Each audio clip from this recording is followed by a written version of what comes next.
লা হাওলা ওয়ালা কুওয়াতা ইল্লা বিল্লাহ। কোন অবস্থা, কোন সামর্থ্য এগুলো কারোর কাছে নাই, শুধুমাত্র কার কাছে আছে? আল্লাহর কাছে আছে। এই অর্থ বুঝে আপনি লা হাওলা ওয়ালা কুওয়াতা ইল্লা বিল্লাহ বেশি বেশি পাঠ করবেন।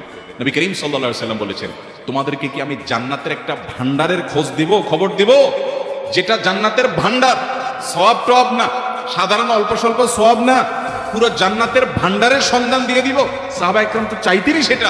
নবীজি সাল্লাল্লাহু আলাইহি ওয়াসাল্লাম তখন বলেছেন যে লা হাওলা ওয়ালা কুওয়াতা ইল্লা বিল্লাহ, এটা হলো কানজুম মিন কুনুজিল জান্নাহ, জান্নাতের ভান্ডার সমূহের মধ্যে থেকে একটা বড় ভান্ডার হলো লা হাওলা ওয়ালা কুওয়াতা ইল্লা বিল্লাহ। 6টা দোয়া এবং জিকির আছে, যেই দোয়া জিকিরগুলো কোরআন হাদিসে বর্ণিত সকল দোয়া জিকিরের খোলাসা, সারমর্ম এবং নির্যাস। এই 6টাকে যদি কোনো মুসলমান নিয়মিত আঁকড়ে ধরে, তাহলে কোরআন এবং হাদিসে যত দোয়া এবং জিকির আছে কেমন যেন তার নির্যাসটা নিয়মিত সে আমল করবে। বলবো সেগুলা। এই 6টা দোয়া এবং জিকিরের মধ্যে সর্বপ্রথম হলো নবী করিম সাল্লাল্লাহু আলাইহি সাল্লামের প্রতি দুরূদ প্রেরণ করা। নবীজি সাল্লাল্লাহু আলাইহি সাল্লামের প্রতি দুরূদ প্রেরণ করার আমল এরকম আমল, আপনি যদি সারা দিনে শুধুমাত্র নবীজির প্রতি দুরূদ প্রেরণ করার আমলটাই জিকির হিসাবে সবচেয়ে বেশি করেন, দোয়া হিসাবে যদি এটাই আপনি সারাদিন করতে থাকেন, তো আপনার জন্য যথেষ্ট হবে। আল্লাহর কাছে আর কিছু না চাইলেও চলবে, আর কিছু না চাইলেও চলবে। দুরূদ মানে হলো নবীজির জন্য দোয়া করা। ভাই, আল্লাহ তার হাবিবকে রহম করবেন, আপনার আমার দোয়ার দিকে আল্লাহর তাকানোর কোনো ঠেকা আছে? নবীজি কি আমাদের দোয়ার কোনো মুখাপেক্ষী?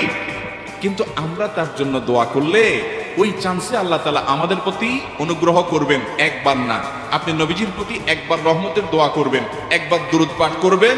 মান সাল্লা আলাইয়া মাররাতান সাল্লাল্লাহু আলাইহি আশারা, নবীজি সাল্লাল্লাহু আলাইহি সাল্লাম বলেছেন, একবার আমার জন্য তোমরা দোয়া করলে, আমার প্রতি দুরূদ পাঠ করলে, আল্লাহ তাআলা তোমাদের জীবনে 10 বার 10 জায়গায় 10 টাইমস তোমাদের উপর আল্লাহ তাআলা অনুগ্রহ করবেন। আপনি টেরও পাবেন না কত জায়গায় আল্লাহ অনুগ্রহ করেছেন। আল্লাহ বাঁচাই দিয়েছেন, একটুর জন্য শেষ হয়ে যান নাই। ওই যে দুরূদ পড়ছেন, আল্লাহ তাআলা রক্ষা করছে, আপনি খবরও নাই। আল্লাহ তাআলা আপনার প্রতি বিশাল একটা দান করছে, আপনি লক্ষ্য করেন নাই। ওই যে দুরূদ পড়ছেন একবার, 10 দান রহমত হবে। এভাবে যত দুরূদ পড়বে সে তত রহমত এবং অনুগ্রহ পাবে। এক সাহাবী বলেছেন, ইয়া রাসূলুল্লাহ, আমি আমার দোয়ার কত অংশ আপনার জন্য রিজার্ভ রাখবো? আমি তো আল্লাহর কাছে অনেক কিছু চাইবো, অনেক কিছু নিবেদন করব, আপনার জন্য যেন আল্লাহ রহমত নাজিল করে, এটাই হলো দুরূদ। এই দুরূদটা আমি কি পরিমাণ রাখবো? 4 ভাগের 1 ভাগ, 3 ভাগের 1 ভাগ, অর্ধেক? এরপরে সাহাবী বলছেন, আসলে যদি সবগুলোই করি, উনি এক একটা পার্সেন্টেজ বলছেন, আর নবী করিম সাল্লাল্লাহু আলাইহি সাল্লাম বলছেন যে, তাকে বোঝাচ্ছেন যে আরো বেশি করতে পারলে ভালো হয়। তো সাহাবী বাড়াইতে বাড়াইতে শেষ পর্যন্ত বলেন যে, আমার দোয়া যদি সবগুলো আপনার জন্য করি, আমি যদি আর কোনো দোয়া না করি, শুধু আপনার জন্যই দোয়া করি।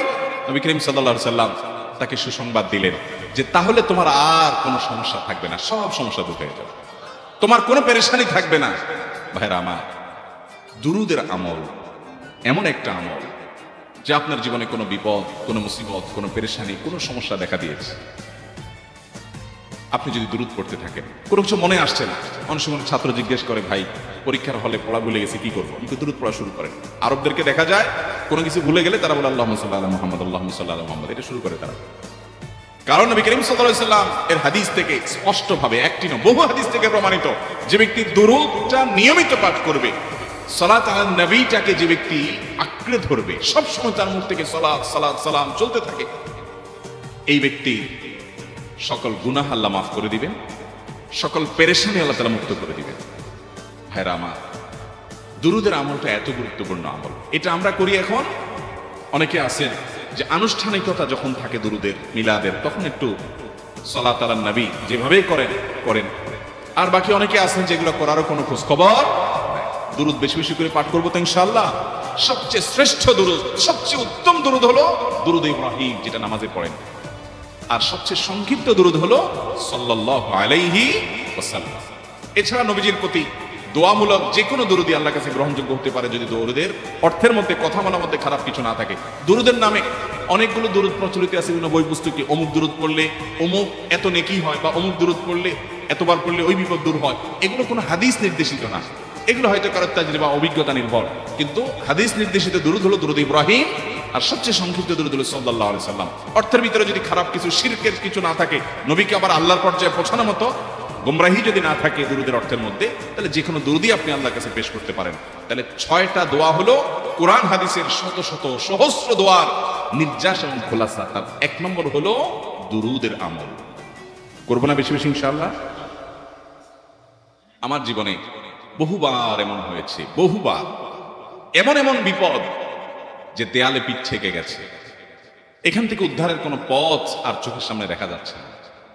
আমি এই আমলটি, এর পাশাপাশি ইস্তেগফার আমল, যেটা দ্বিতীয় নম্বরে বলবো আমি, এই দুটি আমল কন্টিনিউয়াসলি করে গেছি, হরদম প্রতি নিঃশ্বাসে নিঃশ্বাসে, বাস টয়লেটের টাইম বাদে বাকি ফুল টাইম এটা দুরূদ এবং ইস্তেগফার অব্যাহত রাখছে। আল্লাহ তাআলা এমন ভাবে অলৌকিক ভাবে উদ্ধার করেছেন যে আমার কল্পনায়ও আসে না যে এখান থেকে এভাবে হেল্প হতে পারে। ভাইরা আমার, আমার অভিজ্ঞতার 2 পয়সার কোনো মূল্য নাই। আমার অভিজ্ঞতা কি আসলো না আসলো এটাতে কিছু আসে যায় নাই। রহমাতুল লিল আলামিন আল্লাহর রাসূল, আল্লাহর নবী ওয়াদা করেছেন যে আপনার পেরেশানি দূর হবেই হবে ইনশাআল্লাহ। অতএব দুরূদের আমল বেশি বেশি করব না ইনশাআল্লাহ। নাম্বার 2, ইস্তেগফার।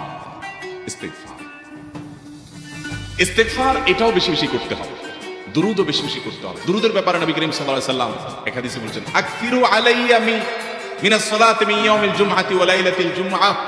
জুমার রাতে আর জুমার দিনে, অর্থাৎ বৃহস্পতিবার দিবাগত রাত আর জুমার দিন শুক্রবার, এই সময়গুলোতে তোমরা আমার প্রতি বেশি বেশি দুরূদ পাঠ করো। এই যে নবীজি বলছেন বেশি বেশি পাঠ করো, তাহলে দুরূদটা বেশি বেশি পাঠ করতে হবে। ঠিক একইভাবে 2 নম্বর যেটা, দ্বিতীয় আমল যেটা ইস্তেগফার, এটাও বেশি বেশি করতে হবে। কারণ ইস্তেগফার সম্পর্কে কোন কোন হাদিসের ভাষ্যের মধ্যে মান লাজিমাল ইস্তেগফার ভাষ্য এসেছে, অর্থাৎ যে ব্যক্তি ইস্তেগফারকে আঁকড়ে ধরবে, এটাকে কন্টিনিউয়াসলি করবে, ইস্তেগফার কখনো ছাড়বে না, সবসময় তার মধ্যে ইস্তেগফার অব্যাহত থাকবে, ওই ব্যক্তিকে আল্লাহ রাব্বুল আলামিন বিভিন্ন পেরেশানি থেকে সারপ্রাইজড হওয়ার মতো এমন এমন পথ বের করে দিবে যে সে চিন্তাও করে নাই।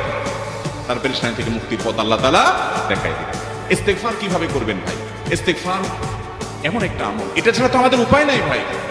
ইস্তেগফার আমাদের দুনিয়ার পেরেশানি দূর করবে, আখিরাতের পেরেশানি দূর করবে। দুনিয়ার পেরেশানি, আমাদের বিপদ আপদ মুসিবত, এগুলো রিজিকের অনটন অভাব এগুলা, আর আখিরাতের পেরেশানি হলো আমাদের পাপ গুনাহ এগুলা। কোরআনে কারিমে আল্লাহ রাব্বুল আলামিন সূরা নূহের মধ্যে আল্লাহ নবী নূহ আলাইহিস সালাম তার সম্পর্কে বলেছেন, ফাকুলতু আস্তাগফিরু রাব্বাকুম ইন্নাহু কানা গাফফারা ইউরসিলিস সামাআ আলাইকুম মিদরারা ওয়া ইউমদিদুকুম বিআমওয়ালিন ওয়া বানিন ওয়া ইয়াজআল লাকুম জান্নাতিন ওয়া ইয়াজআল লাকুম আনহারা। তিনি বলেন, আমি বলেছি আমার জাতিকে তোমরা ইস্তেগফার করো, আল্লাহর কাছে ইস্তেগফারটা করতে থাকো, করতে থাকো। রুটি রুজি নাই, চাকরি নাই, ইনকাম নাই, ব্যবসা খারাপ যাচ্ছে, পেরেশানি হচ্ছে, ইস্তেগফার ধরো, কি হবে? ইন্নাহু কানা গাফফারা। যদি ইস্তেগফার করো, 1 নম্বর লাভ হলো আল্লাহ মাফ করে দিবেন গুনাহ। ইউরসিলিস সামাআ আলাইকুম মিদরারা, যাতে ফসল ভালো হয়, রিজিক ভালো হয়, সেই ব্যবস্থা আল্লাহ করবেন। ওয়া ইউমদিদুকুম বিআমওয়ালিন ওয়া বানিন, ছেলে মেয়ে হয় না অথবা ভালো ছেলে মেয়ে নাই, আল্লাহ তাআলা নেক সন্তান দিয়ে তোমাকে শক্তিশালী করবেন, সম্পদ দিয়ে শক্তিশালী করবেন। ওয়া ইয়াজআল লাকুম জান্নাতিন ওয়া ইয়াজআল লাকুম আনহারা, আল্লাহ তাআলা প্রসবন দিবেন, ফসল দিবেন, বরকত দিবেন রুজিতে। কিসের মাধ্যমে? ইস্তেগফার। কিসের মাধ্যমে ভাই? ইস্তেগফার। আহা, ইস্তেগফার আমল আমাদের দেশের মানুষ আমরা জানি না ভাই। এটি সারাক্ষণ তারা অবসর সময়গুলোতে ইস্তেগফার করতে থাকে, আস্তাগফিরুল্লাহ ওয়া আতুবু ইলাইহি, আস্তাগফিরুল্লাহ আস্তাগফিরুল্লাহ। মানে কি? আল্লাহর কাছে আমি ক্ষমা প্রার্থনা করি, আল্লাহর কাছে আমি মাফ চাই, আল্লাহর কাছে আমি তওবা করি, আল্লাহর দিকে আমি ধাবিত হই, আল্লাহর কাছে আমি ফিরে যাই, আস্তাগফিরুল্লাহ আস্তাগফিরুল্লাহ। আপনি বসে আছেন নিরিবিলি, ভাইরা আমার, এখন আর নিরিবিলি বলতে কোনো সময় নাই, এখন আর ফ্রি টাইম নাই, এখন আর আমাদের অবসর টাইম নাই। আস্তাগফিরুল্লাহ কখন বলবো? মোবাইল টিপতে টিপতে টিপতে টিপতে, ফেসবুকে নোটিফিকেশন দেখতে দেখতে দেখতে, লাইক কমেন্ট গুনতে গুনতে আমাদের এখন কোনো ফুরসত নাই।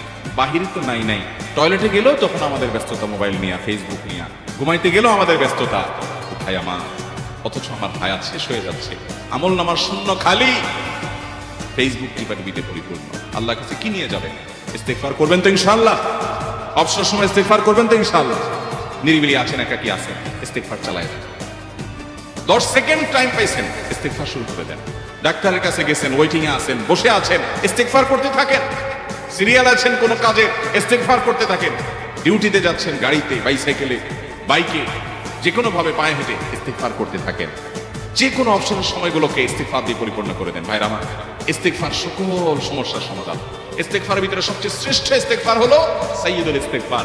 সাইয়্যিদুল ইস্তেগফারটা যদি মুখস্থ না পারেন, অন্তত লিখিত ভার্সনটা পড়েন। সাইয়্যিদুল ইস্তিগফারের যে অর্থ, এটার যে মর্ম বড় হৃদয়গ্রাহী ভাই, বড় মর্মস্পর্শী।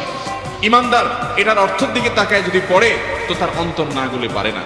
আল্লাহুম্মা আনতা রব্বি, হে আল্লাহ আপনি আমার রব, আপনি আমার পালনকর্তা লাগেন, আপনার সাথে আমার এই সম্পর্ক, আমি আপনার গোলাম, আপনি আমার রব, এই সম্পর্কটা আপনার সাথে আছে। আল্লাহুম্মা আনতা রব্বি লা ইলাহা ইল্লা আন্ত, ও আল্লাহ আপনি ছাড়া আমার ইবাদত, আমার গোলামি, আমার দাসত্ব, উপাসনার উপযুক্ত আর কেউ নেই। আল্লাহুম্মা আনতা রব্বি লা ইলাহা ইল্লা আন্ত খালাকতানি, আপনি আমাকে সৃষ্টি করেছেন, ওয়া আনা আবদুক, আল্লাহ আমি আপনার গোলাম। দেখেন কিভাবে আল্লাহর সাথে সম্পর্কটার কথা বলা হচ্ছে মহব্বতের সাথে।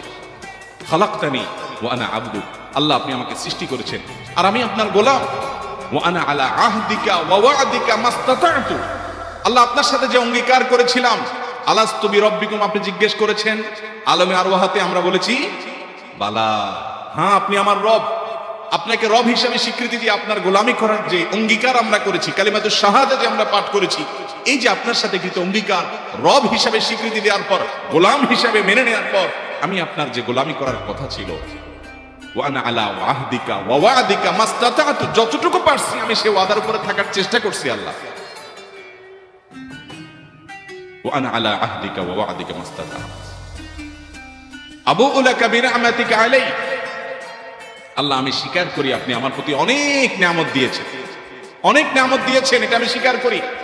ওয়া আবুউ লাকা বিযামবি, আর আমি এও স্বীকার করি যে আল্লাহ অনেক অপরাধ, অনেক পাপ আমার দ্বারা হয়ে গেছে। ফাগফিরলি, অতএব আপনি আমাকে মাফ করে দেন।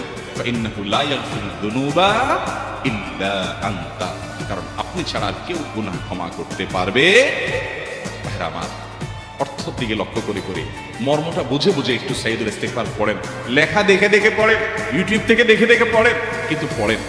আল্লাহুম্মা আনতা রাব্বি লা ইলাহা ইল্লা আন্ত খালাকতানি ওয়া আনা আবদুক ওয়া আনা আলা আহদিকা ওয়া ওয়া'দিকা মাস্তাতা'তু আউযু বিকা মিন শাররি আবুউ লাকা বিনি'মাতিকা আলাইয়া ওয়া আবুউ লাকা বিযামবি ফাগফিরলি ফাইন্নাহু লা ইয়াগফিরুয যুনুবা ইল্লা আনতা। এটা হলো বড় ইস্তিগফার। এত বড় ইস্তিগফার করতে পারেন না, কোনো পেরেশানি নেই, কোনো অসুবিধা নেই। সবচেয়ে ছোট ইস্তিগফার হলো আস্তাগফিরুল্লাহ, আস্তাগফিরুল্লাহ, আস্তাগফিরুল্লাহ। আল্লাহ আপনার কাছে ক্ষমা চাই, কত ভুল হয়ে যায়, কত অন্যায় হয়ে যায়। ভাইরা আমার, এটা হলো রিমুভার। ভুল করে কিছু লিখছেন, রিমুভ করে ফেলছেন, শেষ হয়ে গেছে। আপনি ঘন ঘন ইস্তিগফার করতে থাকেন, অগণিত ভুল হয়, অগণিত ত্রুটি হয়, বারবার ইস্তিগফার এগুলোকে সবগুলোকে শেষ করে দেয়। ভাইরা আমার, নিরাপত্তা এনে দেয়। আল্লাহ কোরআনে কারিমে বলেছেন যে আপনার রব আপনার কওমের প্রতি আযাব নাযিল করবেন না যদি আপনি থাকেন, আর যদি তারা ইস্তিগফারে রত রাখে তাহলে গণ আযাব আল্লাহর পক্ষ থেকে আসবে। অতএব ভাইরা আমার, ইস্তিগফার বেশি বেশি করতে হবে। 6টা আমল, 6টা জিকির, দোয়া হলো শত শত হাজার দোয়া এবং জিকিরের নির্যাসের। দ্বিতীয়টা হলো ইস্তিগফার। চেষ্টা করবেন ইনশাআল্লাহ ইস্তিগফার করা, চলতে ফিরতে আস্তাগফিরুল্লাহ ওয়া আতুবু ইলাইহি, অথবা শুধু আস্তাগফিরুল্লাহ। আরেকটা ইস্তিগফার হাদিসে বর্ণিত, আস্তাগফিরুল্লাহাল্লাযী লা ইলাহা ইল্লা হুয়াল হাইয়ুল কাইয়্যুম ওয়া আতুবু ইলাইহি ওয়া লা হাওলা ওয়া লা কুওয়াতা ইল্লা বিল্লাহ। এটাও ইস্তিগফার। তাহলে একটা বড় ইস্তিগফার, একটা মিডিয়াম, একটা ছোট, যার যেটা সুবিধা হয় এটা পড়েন। বড়টা হলো সাইয়্যিদুল ইস্তিগফার, সবচেয়ে শ্রেষ্ঠ ইস্তিগফার যেটা হাদিসে বর্ণিত হয়েছে। সাইয়্যিদুল ইস্তিগফার নবীজি সকাল সন্ধ্যা পাঠ করতেন, বিভিন্ন সময় পাঠ করতেন, রাতে পাঠ করার কথা বলতেন। সাইয়্যিদুল ইস্তিগফার পাঠ করলে আল্লাহ রাব্বুল আলামিন ওই দিনে, ওই রাতে, ওই ব্যক্তি মারা গেলে তার সব গুনাহ খাতা মাফ করে তাকে জান্নাত দিবেন ইনশাআল্লাহ। অতএব ভাইরা আমার, সাইয়্যিদুল ইস্তিগফার সবচেয়ে বড়, আস্তাগফিরুল্লাহাল্লাযী লা ইলাহা ইল্লা হুয়াল হাইয়ুল কাইয়্যুম ওয়া আতুবু ইলাইহি ওয়া লা হাওলা ওয়া লা কুওয়াতা ইল্লা বিল্লাহ। এটা হলো মাঝারি ধরনের। আর সবচেয়ে ছোট ইস্তিগফার হলো আস্তাগফিরুল্লাহ ওয়া আতুবু ইলাইহি। তাহলে 6 আমলের কয়টা গেল? 2টা। প্রথমটা হলো দুরূদ, আর দ্বিতীয়টা হলো ইস্তিগফার। নাম্বার 3, এটা আমাদের বেশিরভাগ মানুষ জীবনে হয়তো শুনেনও নাই, অনেকে হয়তো শুনছেন, আমল করা হয় না। খুব সীমিত সংখ্যক আল্লাহর বান্দার আমলের তৌফিক, সেটা হলো ইয়া যাল জালালি ওয়াল ইকরাম। এটা একটা জিকির, আল্লাহ তাআলাকে ডাকা, আহ্বান করা, এটাই জিকির। ইয়া যাল জালালি ওয়াল ইকরাম। নবী করিম সাল্লাল্লাহু আলাইহি ওয়াসাল্লাম বলেছেন, আলিযু বিয়া যাল জালালি ওয়াল ইকরাম। তোমরা ইয়া যাল জালালি ওয়াল ইকরাম এটাকে আঁকড়ে ধরো, এটাকে নিয়মিত করো, বেশি বেশি করে বলতে থাকো, এটাকে সব সময় এটাকে মুদাওয়ামাতের সাথে কন্টিনিউয়াসলি এটা বলতে থাকো, ইয়া যাল জালালি ওয়াল ইকরাম। অনেক উলামায়ে কেরাম, মুহাদ্দিসিনে কেরাম ইয়া যাল জালালি ওয়াল ইকরাম কেন নবীজি এত বেশি বলতে বলেছেন, এটার মাধ্যমে আমাদের লাভটা কি, এর ব্যাখ্যা করতে গিয়ে বলেছেন ইয়া যাল জালাল মানে হলো হে মহান মহান বড়ত্বের অধিকারী, হে জালালের অধিকারী, হে জালাল, ওয়াল ইকরাম হে দানশীল। তাহলে প্রথম বাক্যে আল্লাহর বড়ত্বের কথা স্বীকৃতি দিয়ে প্রশংসা করা হয়, আর দ্বিতীয় বাক্যে হে দানশীল বলে আল্লাহ তাআলার কাছ থেকে চাওয়া হয় যে আপনি যেহেতু দানশীল এবং আপনি যদি মহান, অতএব আপনি আমাকে দান করেন। এটা ডাকলেই, আল্লাহকে এই বলে ডাকলেই চাওয়া হয়ে যায়। এই জন্য বেশি বেশি করে ইয়া যাল জালালি ওয়াল ইকরাম পড়তে হবে। অনেকে হয়তো নতুন শুনেছেন, আজকে থেকে শুরু করে দিবেন ইয়া যাল জালালি, সকাল বিকাল মনে থাকে না তো লিখে লিখে ওয়ালে টাঙ্গায় দেন। বাসা বাড়িতে এমন জায়গায় লিখে রাখেন তাকাইলে নজরে পড়ে, কারণ মোবাইলে আমাদেরকে সবকিছু ভুলাই দেয়, দুনিয়ার ব্যস্ততা সব ভুলাই দেয়। এই জন্য বেশি বেশি ইয়া যাল জালালি ওয়াল ইকরাম পড়বো। 3টা হয়ে গেল। নাম্বার 4 নম্বর যে দোয়া এবং জিকির করতে নবী করিম সাল্লাল্লাহু আলাইহি সাল্লাম সব সময় আমাদেরকে উৎসাহ দিয়েছেন, অনুপ্রেরণা দিয়েছেন। এবং ইবনে সাদি রাহিমাহুল্লাহ তিনি 6টা নির্যাস দোয়া এবং জিকির যে বলেছেন তার 4 নম্বর হলো লা হাওলা ওয়ালা কুওয়াতা ইল্লা বিল্লাহ। লা হাওলা ওয়ালা কুওয়াতা ইল্লা বিল্লাহ। লা হাওলা ওয়ালা কুওয়াতা ইল্লা বিল্লাহ, এটা হলো সারেন্ডার করা, আল্লাহর কাছে সারেন্ডার করা, আত্মসমর্পণ করা। মানে আল্লাহ ছাড়া কোনো ভালো কাজ করার ক্ষমতা কারণ নাই, করার তৌফিক দেওয়ার ক্ষমতা কারণ নাই, আর পাপ থেকে বাঁচানোরও ক্ষমতা কারণ নাই। এই জন্য আমি কেমন যেন আল্লাহর কাছে সারেন্ডার করছেন, লা হাওলা ওয়ালা কুওয়াতা ইল্লা বিল্লাহ। কোন অবস্থা, কোন সামর্থ্য এগুলো কারোর কাছে নাই, শুধুমাত্র কার কাছে আছে? আল্লাহর কাছে আছে। এই অর্থ বুঝে আপনি লা হাওলা ওয়ালা কুওয়াতা ইল্লা বিল্লাহ বেশি বেশি পাঠ করবেন। নবী করিম সাল্লাল্লাহু আলাইহি সাল্লাম বলেছেন, তোমাদেরকে কি আমি জান্নাতের একটা ভান্ডারের খোঁজ দিব, খবর দিব, যেটা জান্নাতের ভান্ডার, সওয়াব টওয়াব না, সাধারণ অল্প স্বল্প সওয়াব না, পুরো জান্নাতের ভান্ডারের সন্ধান দিয়ে দিব। সাহাবা একরাম তো চাইতেনই সেটা। নবীজি সাল্লাল্লাহু আলাইহি সাল্লাম তখন বলেছেন যে লা হাওলা ওয়ালা কুওয়াতা ইল্লা বিল্লাহ, এটা হলো কানজুম মিন কুনুজিল জান্নাহ, জান্নাতের ভান্ডার সমূহের মধ্যে থেকে একটা বড় ভান্ডার হলো লা হাওলা ওয়ালা কুওয়াতা ইল্লা বিল্লাহ। অতএব এই আমলটা বেশি বেশি করবেন। 4 নম্বর আমল হয়ে গেল। দুরুদের আমল 1, ইস্তিগফার আমল 2, ইয়া যাল জালালি ওয়াল ইকরাম 3, লা হাওলা ওয়ালা কুওয়াতা ইল্লা বিল্লাহ। কয়টা হলো? 4। 5 নম্বর আমল হলো দোয়া ইউনুস। দোয়া ইউনুস জানা আছে তো? লা ইলাহা ইল্লা আনতা সুবহানাকা ইন্নী কুনতু মিনাজ জালিমিন। ভাইরা আমার, অর্থের দিকে তাকায়া মাঝে মধ্যে মোবাইল টোবাইল সব ফালায় রেখে একটু আল্লাহর সাথে কথা বলবেন, আল্লাহর সাথে একটু কানেক্টেড হওয়ার চেষ্টা করবেন, আল্লাহর সাথে একটু সংযুক্ত হওয়ার চেষ্টা করবেন। ডিসকানেক্টেড তো পুরো লাইফটা কাটাই দিলেন, একটু কানেক্টেড হওয়ার চেষ্টা করেন। প্রতিদিন কিছু সময় বসে জিকির করেন, চলতে ফিরতে একটু আল্লাহকে সময় দেন। আপনি উপকৃত হবেন, আপনার কলব জিন্দা হবে, আমল নামা সওয়াব পরিপূর্ণ হবে।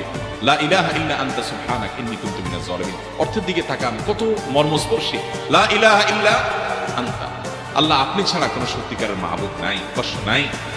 সুবহানাক, আপনি পবিত্র, আমি আপনার পবিত্রতা জ্ঞাপন করছি। ইন্নী কুনতু মিনাজ জালিমিন, তবে আমি সেসব মানুষদের অন্তর্ভুক্ত যারা নিজের প্রতি নিজে জুলুম করেছে, অবিচার করেছে, অন্যায় করে আমার নিজের পায়ে নিজে কুড়াল মেরেছি বহু। অতএব আপনি আমাদের প্রতি রহম করেন।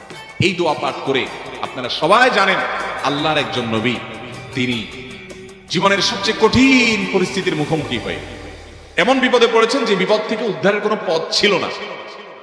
দুনিয়াবি সকল সিস্টেম বলবে যে সমুদ্রে নিক্ষেপিত হয়ে বিশাল বড় সমুদ্রের প্রাণী মাছের পেটে চলে গেলে সে মানুষ আবার বাঁচে কিভাবে? মুহূর্তের ভিতরে তো মারা যাবে অক্সিজেনের অভাবে। এটাই দুনিয়ার সিস্টেম বলে।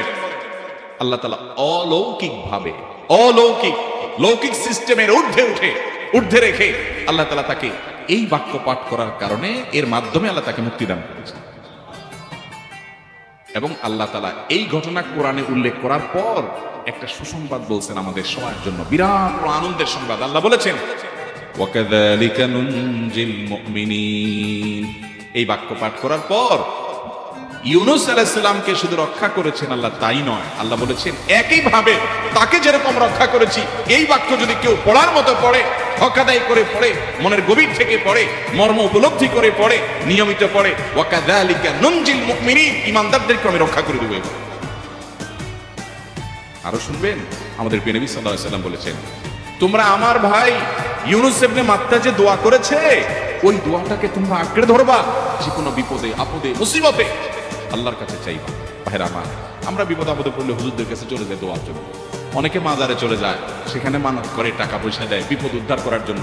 কপাল পোড়া জানে না ও কার গোলাম, ও আরশে আজিমের মালিকের গোলাম, তার সাথে ডাইরেক্ট কানেক্টেড হওয়ার সুযোগ আছে, শুধু ইউজ করলেই হয়, সুযোগ দিলেই হয়। কপাল পোড়া জানে না, ডানে বামে গিয়ে নিজের আমল বরবাদ করে, ইমান বরবাদ করে, তাওহীদ নষ্ট করে। ভাইরা আমার, তাহলে যে কোনো সমস্যা ফিল করি অথবা স্বাভাবিক অবস্থাতে দোয়া ইউনুস পাঠ করব, লা ইলাহা ইল্লা আনতা সুবহানাকা ইন্নী কুনতু মিনাজ জালিমিন। ভাইরা আমার, দুনিয়ার মানুষের কাছে আপনি অপরাধী এটা বললে খারাপ লাগে, খারাপ লাগে। আপনি একটা অফিসে চাকরি করেন, দুর্নীতি করে চুরি করে ধরা পড়ছেন, বসের কাছে যে মাপ চাইছেন, স্যার ভুল হয়ে গেছে, আর কখনো করবো না, লোভে পড়ে করে ফেলছি, বিপদে পড়ছিলাম, টাকার টান ছিল স্যার, আর কোনোদিন করবো না, মাফ করে দিন স্যার, চাকরিটা রাখেন স্যার। আপনি মাপ চাইলেন, লজ্জিত হলেন, চোখের পানি ফেললেন, পাও ধরে মাপ চাইলেন, ছোট হলেন। এই ছোট হওয়ার পরে আপনার চাকরি যদি টিকেও যায়, বস যদি আপনাকে মাফ করেও দেন, তারপরেও কি আপনার কাছে ভালো লাগবে? না এত বড় একটা অঘটন ঘটলো, ছোট হলেন, সবার সামনে লজ্জিত হলেন, অনুতপ্ত হলেন, ধরা পড়লেন, মাপ চাইতে হলো, এই জন্য আপনার খারাপ লাগবে না? কিরকম খারাপ লাগা লাগবে? এত খারাপ লাগা লাগে অনেকে সহ্য করতে পারে না, গুনাহের দিকে চলে যায়, আত্মহত্যা পর্যন্ত করে ফেলে, এই বেইজ্জতি সহ্য করতে পারে না। ঠিক না? ঠিক। মানুষের কাছে মাপ চাইলে, মানুষের কাছে ছোট হলে মানুষের কষ্ট হয়। অদ্ভুত। আরশে আজিমের মালিকের কাছে সিজদায় পড়ে চোখের পানি ফেলে যদি স্বীকার করেন, ও মালিক, নামাজ পড়ি নাই, বড় জুলুম করেছি, কবিরা গুনাহ করেছি, ও মালিক, হারাম জিনিস দেখে ফেলেছি, খারাপ জিনিস শুনে ফেলেছি, পাপ করেছি, অপরাধ করেছি মালিক, জাহান্নামের যে বিবরণ হাদিসে আসছে এটা সহ্য করার ক্ষমতা আমার নাই, আপনি আমাকে মাফ করে দেন। এইভাবে যদি আল্লাহর কাছে একটু চোখের পানি ফেলে দোয়া করেন, একটু দোয়া করে দেখেন, আল্লাহর শপথ করে বলছি, আপনার জীবনে সবচেয়ে আনন্দের মুহূর্ত হবে তখন যেদিন এরকম দোয়া করতে পেরেছেন, চোখের পানি ফেলতে পেরেছেন। দুনিয়ার মানুষের কাছে ছোট হলে মানুষের মনটা সংকীর্ণ হয়, ছোট হয়, মানুষ অপমান বোধ করে, খারাপ লাগে। মালিকের কাছে যদি কেউ মাপ চায়, চোখের পানি ফেলে, ইস্তিগফার করে, ছোট হয়, তাহলে তার অন্তরে আরো আনন্দ অনুভব হয়। সালাহাতু সঙ্গে বুদি দিল খরাশ, আজমোদে এক জামানা খাকে বাস। পাথর হয়ে বহুকাল ছিলে ভাই, কিছু কালের জন্য একটু মাটি হওয়া, একটু মাটি হয়ে দেখো, পাথর হয়ে তুমি যতটা আনন্দিত হয়েছো, পুলকিত হয়েছো, পরিতৃপ্ত হয়েছো, আরশে আজিমের মালিকের শপথ করে বলছি, আল্লাহর কাছে মাটি হয়ে, ছোট হয়ে, তুচ্ছ হয়ে, অপমানিত হয়ে, ক্ষমা চেয়ে, ইস্তিগফার করে তুমি যখন লা ইলাহা ইল্লা আনতা সুবহানাকা ইন্নী কুনতু মিনাজ জালিমিন, নিজে পাপ করেছো এটা স্বীকার যখন করবে, তখন আল্লাহ তাআলা শুধু মাফ করবেন না, তোমাকে ঈমানের স্বাদ দিবেন, তুমি সাথে সাথে অন্তরে সেটা অনুভব করবে। ভাইরা আমার, আল্লাহর দিকে ধাবিত হবে তো ইনশাআল্লাহ, গুনাহের, পাপের, অপরাধের পথ ছেড়ে আসবো তো ইনশাআল্লাহ। লা ইলাহা ইল্লা আনতা সুবহানাকা ইন্নী কুনতু মিনাজ জালিমিন। কোরআন হাদিসের নির্যাসের 5 নম্বর আমল দোয়া ইউনুস। নবীজি সাল্লাল্লাহু আলাইহি ওয়াসাল্লাম বলেছেন, আমার ভাই ইউনুস আলাইহিস সালাম, তিনি আল্লাহর কাছে এটা পড়ে যেরকম বিপদ থেকে রক্ষা পেয়ে গেছেন, তোমরা আমার ভাই ইউনুস আলাইহিস সালামের দোয়াটা বেশি বেশি পড়বা, ওইটাকে তোমরা আঁকড়ে ধরবা, তোমাদেরকে আল্লাহ তাআলা উদ্ধার করবে। আল্লাহ কোরআনে ওয়াদা করেছেন, ওয়াকাযালিকা নুনজিল মুমিনিন, এভাবে আমি ইমানদারদেরকে রক্ষা করব। অতএব ভাইরা আমার, বিপদ আপদে ওই মাজারে দৌড় দিবেন না, হুজুরের কাছে দোয়া চান, এটাতে দোষের কিছু নাই, কিন্তু সবকিছুর আগে আপনি নিজে নিজের মালিকের কাছে যান। আমরা অনেকে দোয়া করি না, কেন করি না? আমরা মনে করি যাই রে, আমি এত গুনাহগার মানুষ, আমার দোয়া কবুল হবে, এই জন্য হুজুরের কাছেই শুধু চাই, যে হুজুর যদি কিছু বলে দেয়। আল্লাহর কাছে ডাইরেক্ট চাইলে যে পাওয়া যাবে, এটা অনেক মুসলমান বিশ্বাস করে না, ভালো করে জানে না। ভাইরা আমার, আল্লাহ কোরআনে বলেছেন, উদউনি আস্তাজিব লাকুম, তোমরা আমার কাছে দোয়া করো, আমি কবুল করব, ওয়াদা করেছেন আল্লাহ তাআলা। আমার রব কি ওয়াদার খেলাফ করে? আমাদের রব ওয়াদার খেলাফ করে? ইন্নাহু লা ইউখলিফুল মিআদ, তিনি ওয়াদার খেলাফ করেন না। তিনি বলেছেন তোমরা দোয়া করো, হালাল বক্ষণ থাকে, যদি হালাল উপার্জন যদি থাকে, শরীরে যদি হারাম যদি না থাকে, শর্ত আদায় করে দোয়া যদি করেন, দোয়া করে আবার হুলস্থুল যদি না করেন, তাড়াহুড়ো যদি না করেন, দোয়া করে আল্লাহর কাছে দরখাস্ত জমা দিয়ে দেন, দুরূদ পাঠ করেন, শর্ত আদায় করে দোয়া করেন, আপনি যত অপরাধী হন, যত গুনাহগার হন, যত পাপিষ্ঠ হন, আল্লাহ আপনার দোয়া কবুল করবেন। আচ্ছা ভাই, আমরা যত খারাপ হই, আপনি নামাজ পড়েন না, আপনি ফিল্ম দেখেন, আপনি হারাম জিনিস দেখেন, আপনি অনেক খারাপ কাজ করেন, গালিগালাজ করেন, মানুষের হক মানেন, যত খারাপ আপনি হন, আপনি ইবলিসের চেয়ে বেশি খারাপ হতে পারবেন? ইবলিসের চেয়ে বেশি খারাপ হওয়ার সুযোগ আছে? খারাপের বাপ সে, তার মতো খারাপ তো আপনি চাইলেও হতে পারবেন, ঠিক না বে ঠিক? আচ্ছা, এই ইবলিস আল্লাহর কাছে দোয়া করছে কখন? এমন সময় যখন আল্লাহ তাকে নির্দেশ করছে সিজদা করো আদমের সম্মানে। সেই নির্দেশ লঙ্ঘন করেছে ডাইরেক্ট আল্লাহর সামনে, সরাসরি লঙ্ঘন, সরাসরি বিদ্রোহ।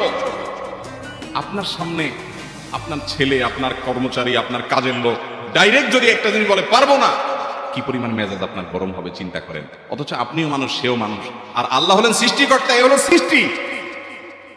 সে যুক্তি দেখায়, খালাক্তানি মিন নার ওয়া খালাক্তাহু মিন তিন, আমারে আগুন থেকে তৈরি করছেন, তারে মাটি থেকে তৈরি করছেন, আমি কেন তারে সিজদা করব?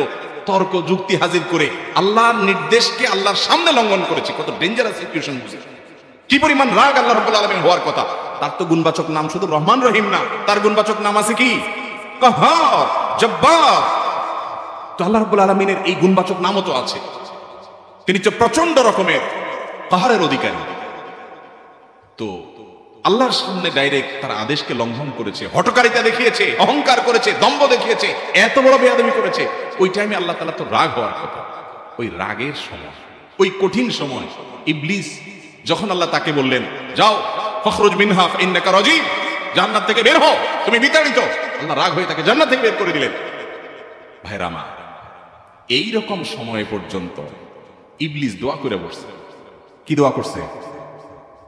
রব্বি আনজিরনি ইলা ইয়াউমি ইউবআসুন, আল্লাহ আমাকে সুযোগ দেন, কিয়ামত পর্যন্ত হায়াতটা দেন আমার। দোয়া করে বসছে। আল্লাহ তাআলা কি করছেন? আল্লাহ বলছেন তো বড় সাহস তোর, বেটা মাত্র সিজদা করতে বলছেন করলি না, কমবখত, আবার দোয়া করস? আল্লাহ সেটা বলেন না। আল্লাহ কি করছেন? ইন্নাকা মিনাল মুনজারিন, যাও তোমাকে সুযোগ দেওয়া হবে। সুবহানাল্লাহ। ইবলিস যদি আল্লাহর রাগ হওয়ার মতো সময়ে, ক্রোধ হওয়ার মতো সময়ে আল্লাহর সামনে আল্লাহর সরাসরি অবাধ্য হয়ে আল্লাহ তাকে বের করে দিচ্ছেন বিতাড়িত শয়তানকে, ওই টাইমে যদি দোয়া করার পর ইবলিসের দোয়া কবুল হয়, ও মুসলমান, আপনি আল্লাহর গোলাম হিসেবে নিজেকে স্বীকার করেন, আপনি যত পাপিষ্ঠ হন না কেন, আপনার দোয়া কেন কবুল হবে? আল্লাহর কাছে দোয়া করবো না ইনশাআল্লাহ? ইবলিসই আমাদেরকে বুঝায়, ফুসলায়, তুই কোন মুখে দোয়া করবি আল্লাহর কাছে? তোর নামাজের ঠিক নাই, তোর ইবাদতের ঠিক নাই, এত আকাম কুকাম করস ফেসবুকে, ইউটিউবে, তোর মতো 2 নম্বর একটা মানুষ, কোন মুখে আল্লাহর কাছে দোয়া করবি? থাক, দোয়া করিস না, আমি কেমনে এই মুখে দোয়া করি? এটা যখন আপনার মনের ভিতরে আসে, তখন বুঝবেন যে মিস্টার ইবলিস অ্যাক্টিভ হয়ে গেছে আপনার শরীরে। কথা কি বুঝাতে পারছি? আল্লাহর কাছে দোয়া করবেন তো ইনশাআল্লাহ? এই 6টা দোয়া জিকিরের 5 নম্বর দোয়া ইউনুস, অর্থ সহকারে বুঝে বুঝে আল্লাহর কাছে চাইবেন এবং দোয়া করবেন। 6 নম্বর হলো সুবহানাল্লাহ, আলহামদুলিল্লাহ, লা ইলাহা ইল্লাল্লাহ, আল্লাহু আকবার। এই বাক্যগুলো দেখবেন ঘুরে ফিরে নবী করিম সাল্লাল্লাহু আলাইহি ওয়াসাল্লাম সারাদিন পড়তেন। 5 ওয়াক্ত নামাজের পরে 33 বার দেখবেন। আবার দেখবেন সকাল সন্ধ্যায় সুবহানাল্লাহি ওয়া বিহামদিহি 100 বার, সুবহানাল্লাহি ওয়াল হামদুলিল্লাহি আল্লাহু আকবার 100 বার। আবার এগুলো মাঝে মধ্যে 10 বার, রাতে শোয়ার সময় 33, 34 বার। বিভিন্ন সময় দেখবেন ঘুরে ফিরে এই সুবহানাল্লাহ, আলহামদুলিল্লাহ, লা ইলাহা ইল্লাল্লাহ, আল্লাহু আকবার, এগুলো একটা মিজানের পাল্লাকে পরিপূর্ণ করে দেয়। কোনটা আসমান এবং জমিনের মধ্যবর্তী জায়গায় সওয়াব দিয়ে পরিপূর্ণ করে দেয়। এত বেশি ফজিলতপূর্ণ জিকির। এইজন্য পুরো কোরআন হাদিসে দোয়া এবং জিকিরের নির্যাসের শেষ এবং 6 নম্বর হলো বেশি বেশি করে দিন রাত 24 ঘন্টা যখন সুযোগ পাবেন, যেখানে যেখানে হাদিসে যে সংখ্যা বলা আছে ওটাতে করবেনই, ওর বাইরেও বেশি বেশি করে সুবহানাল্লাহ, আলহামদুলিল্লাহ, লা ইলাহা ইল্লাল্লাহ, আল্লাহু আকবার বেশি বেশি করব না ইনশাআল্লাহ। আবার বলছি, পুরো কোরআন হাদিসে দোয়া এবং জিকিরের নির্যাস 6টি। একটি হলো, এটি ইবনে সাঈদী রাহিমাহুল্লাহর গবেষণা, তার গবেষণা আলোকে তিনি এটা পেশ করেছেন। এটি আবার কোন হাদিস থেকে নির্যাস বের করে দেওয়া হয়েছে সে না, এটা একজন মুফাসসিরের গবেষণা। তিনি বলেছেন কোরআন হাদিসে যত দোয়া বলা হয়েছে সবগুলোর মর্ম কথা এর মধ্যে চলে আসে। তাছাড়া নবী সাল্লাল্লাহু আলাইহি ওয়াসাল্লাম এবং কোরআনে এইগুলাকে বেশি বেশি করতে বলেছেন। আলিজ্জু, আকফিরু, মান লাজিমা, এই শব্দগুলো ব্যবহার করা হয়েছে। এজন্য এগুলো বেশি বেশি করে করতে হবে। এই যে শেষেরটা নবী সাল্লাল্লাহু আলাইহি ওয়াসাল্লাম সবসময় বিভিন্ন জায়গায় করতেন। আবারও বলছি, নাম্বার 1 দুরূদ, নাম্বার 2 ইস্তিগফার, নাম্বার 3 ইয়া যাল জালালি ওয়াল ইকরাম, নাম্বার 4 লা হাওলা ওয়ালা কুওয়াতা ইল্লা বিল্লাহ, জান্নাতের ভান্ডার এটা। নাম্বার 5 লা ইলাহা ইল্লা আনতা সুবহানাকা ইন্নী কুনতু মিনাজ জালিমিন। বিপদ না আসলেও স্বাভাবিক অবস্থায় পড়বেন। নাম্বার 6 সুবহানাল্লাহি ওয়ালহামদুলিল্লাহি ওয়ালা ইলাহা ইল্লাল্লাহু আল্লাহু আকবার। নিয়মিত করব তো ইনশাআল্লাহ। আল্লাহ আমাকে আপনাকে আমাদের সবাইকে আমল করার তৌফিক দান করুন, সব সময় জিকিরের মধ্যে থাকার তৌফিক দান করুন। জাযাকুমুল্লাহু খায়রা ওয়া আখিরু দাওয়ানা আলহামদুলিল্লাহি রাব্বিল আলামিন।